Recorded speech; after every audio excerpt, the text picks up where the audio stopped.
If you're looking at shotguns for home defense, there are really only two worth considering: Remington 870 and Mossberg 500. These giants in the field have a long history of good service, and though these shotguns are derived from a common ancestor, the Remington Model 31, there are differences worth noting, and today we discuss which one is a better bang for your buck. The top two. The American pump shotgun market is ruled by two guns, the Mossberg 500 and Remington 870. These guns have been subject to at least as much debate as to the 9mm versus 45 ACP or the Glock versus 1911. While they are very similar, they are also very different. Just saying Mossberg 500 or Remington 870 is a bit misleading. Both guns have dozens of variants. These guns are not just a single line, but a series of shotguns. With Mossberg, we have the 500, 535, 590, 590A1, Shockwave, and so on. With Remington, we have the Express, Wingmaster, Tactical, TAC-14, the DM models, and more. We will be keeping this video generalized to the specifics of these family of shotguns. When necessary, we'll mention exceptions within these families if rules are broken. We want this to be a look at both the inside and outside of the guns and what's important to shooters. Both guns are similar, and they come in 12 gauge, 20 gauge, and 410. Both are pump-action shotguns, both are American-made, and both can be used for home defense, hunting, and police and military use. There are quite a few differences, though. That's what we are going to explore today, the differences between these two guns. The controls. The most significant difference any shooter can easily pick up on is the difference between the safety locations on a Remington 870 and a Mossberg 500. The Remington 870 uses a traditional push-button safety located on the trigger guard. Mossberg uses sliding safety located on the tang of the receiver. The Remington 870 safety is positioned behind the trigger and easy to reach. It can be used with any stock system with ease. It is much more friendly with right-handers, but that being said, a left-handed friend of ours uses an 870 and destroys us at shooting clays. The Mossberg 500 safety is completely ambidextrous, but challenging to use on shotguns with pistol grips. This includes practical pistol grips that utilize stocks as well. It takes a mighty reach upwards on Mossbergs with pistol grips. While the safeties are the easiest difference to spot, the other difference is the slide release. Both the Mossberg and Remington position the slide release on the left side of the trigger unit. Remington places their forward of the trigger, and Mossberg positions theirs behind the trigger. The Remington 870 suffers from the fact that you have to break your firing grip to reach forward and release the slide. The Mossberg 500 series can be activated without breaking the firing grip. The difference in actions. One difference you can't see but you can feel is each gun's actions. Both use twin steel action bars for increased durability. You notice how handy those twin action bars are when you handle something like an old 1897 and feel how fragile a single action bar is. The Remington 870 uses a robust one-piece design that combines the action bars and pump. The Mossberg 500 series used two pinned action bars that are anchored to a separate slide assembly. The end result is the Mossberg pumps tend to feel sloppy and they move around quite a bit. You can feel the slop in your hands as you pump the weapon. The Remington 870 tends to be tighter and smoother. It gives an overall higher quality experience. If you want to tune a gun up, get a Remington and you'll be shocked at how smooth a competent smith can get a Remy action. The 500 series does make it easier to replace and repair the action. Should a bar get bent, it's easy to unpin the bar and remove and replace it. If a Remington 870 bar gets bent, it can be challenging to pull out the entire system and replace it. Material differences. One of the most significant differences you can't see is what material makes up your shotgun's receiver. Don't feel bad. Most people can't look at a metal and tell you what it is. This material difference is one of the biggest differences you'll likely never notice. The Remington 870s use good old-fashioned American steel. Well, we don't know if it's American, but it is steel. This gives the 870s a more substantial receiver overall. The Mossberg 500 series uses aluminum receivers.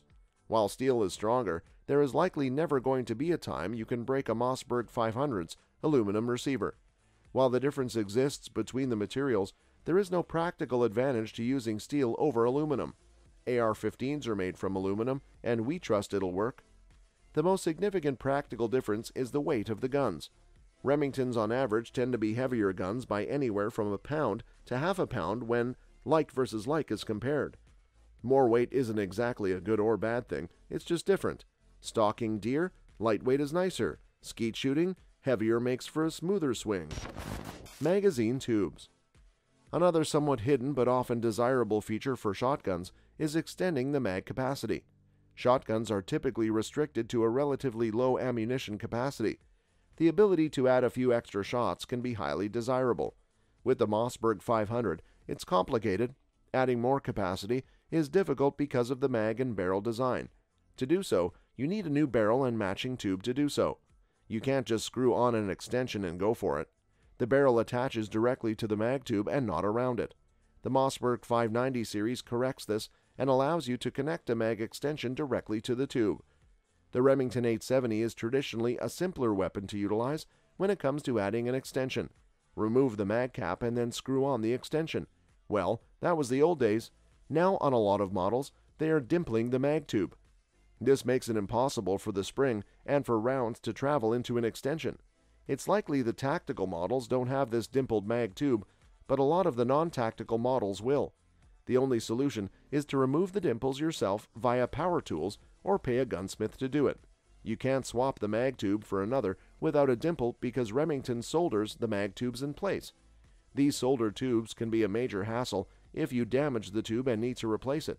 With Mossberg designs, you simply have to heat up the Loctite and unscrew the mag tube. Extractor's ejector. Improper extraction and ejection are likely the most common cause of firearms malfunction outside of ammo-related issues. Needless to say, it's an important function. Shotguns deal with an odd round when you think about it. It's a bulky hybrid of plastic and brass that's often cumbersome, comes in various lengths, and can be all sorts of different weight and projectile types. Being able to extract and eject any and all shells are essential. Remington uses a single extractor that grips the rim of the shells and rips them outwards. Mossberg uses two extractors to help guarantee reliability. The dual extractors are great because if one breaks, the other will still work, and you can run the gun until you can repair it. We've fired a lot of rounds from shotguns, especially 870s and 500s, and we've never had a single extractor break, but redundancy is often an effective safety measure. The good news is both can be replaced at home with both guns. Each gun's ejector is a different story. Mossberg continues its tradition of being user-accessible with an ejector that screws in. Remington continues to be the iPhone of shotguns, with a riveted ejector making it challenging to replace. We stripped a Mossberg 590 receiver for a friend, and it took a little heat gun action and a flathead screwdriver to remove the ejector. We wouldn't know where to start with an 870. The shell lifters. The shell lifters aren't exactly something you think about when you first handle a shotgun. Once you start loading and shooting a lot, and primarily when you shoot Mossberg 500s and 870s a lot, you notice that the Mossberg is more comfortable to load. The Mossberg uses a patented shell lifter that is both skeletonized and in the always-up position. The Remington uses a standard shell lifter that stays down and acts as a gate to the gun. It's a solid slab of metal that sits below the bolt and action. To load a shell, you press the shell lifter up and slide it into the tube. The shell lifter can slow you down, and when you are going fast, it likes to pinch you. The Mossberg skeletonized and always-up shell lifter is out of the way, and you can smoothly load one or two shells with little effort. The skeletonized lifter also allows you to fix malfunctions easier. You can reach through the bottom of the gun, and this can help you free a stuck shell. The smaller things. Here are a few small things you may want to consider when purchasing either gun. These didn't fit into any other category and are not significant enough to warrant their own category. So let's not forget about the small things. Adding an optic. The Mossberg 500 series are all tapped and ready to add a scope rail and an optic. The Remington 870 is not universally tapped, which means a trip to the gunsmith or a Burris speed bead system needs to be installed. Mini shells. Mini shells are tons of fun. They are low recoil, easy to shoot, and decently affordable. Both guns can fire them, but the Mossberg 500 series can be fitted with an adapter from Opsol. This mini clip allows the mini shells to feed 100% of the time. The 870 cannot be fitted with this adapter. Barrel thickness. The Remington 870 has a thicker barrel than a standard 500. It's equivalent to a Mossberg 590. You can buy the upgraded Mossberg to get the thicker, stronger barrel. Price. The Mossberg 500 tends to be cheaper, but the Remington 870 is only a hair more expensive. It's also fitted with a steel receiver and a thicker barrel. The 590 series are more expensive than the 870 Express models as well. A U.S. Army testing procedure. The U.S. Army has a testing procedure called the Mil-Spec 3443 test, which is a brutal 3K round test that pushes shotguns to the edge. The Mossberg series has been the only shotgun to pass this rigorous test. The requirement calls for a metal trigger group, so only the 590A1 and 500 mils qualify to fit the criteria. Customizability. If you want to customize your gun, you can go with either model and be quite successful with that goal. There are crazy amounts of parts out there for both weapons. You can do almost anything. You can swap stocks, pumps, add sights, side saddles, and more to each gun. You can do a ton with either, and it's hard to say which is better overall. Both guns are straightforward to customize, and you have plenty of options to do so. Which one is for you? That's a good question.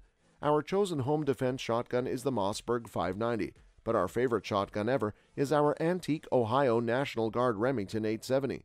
Both guns have their favorites, and we will say Remington guns have been rough since 2007. Once Freedom Group took over, quality went downhill noticeably. However, they seem to have turned that around. A lot of their new guns are looking, feeling, and shooting much better these days. If you are having trouble deciding, let's examine a few considerations. If you want a gun you can service and fix yourself, choose the Mossberg 500 series. If you want a gun that uses a pistol grip with stock, then choose the Remington 870.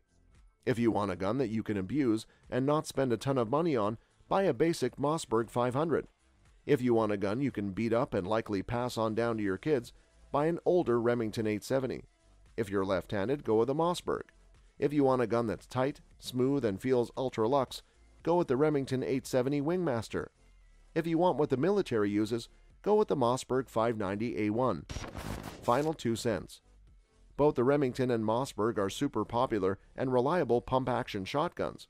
Mossberg has the ambidextrous safety, double extractor, nicer shell lifter, tons of upgrades, and is used by the military, while Remington has the smoother action, steel receiver, and better pistol grip setup. The right one for you is a personal choice, but now you have the tools to make that very choice. Good luck! That's all for this video, folks. See you another time.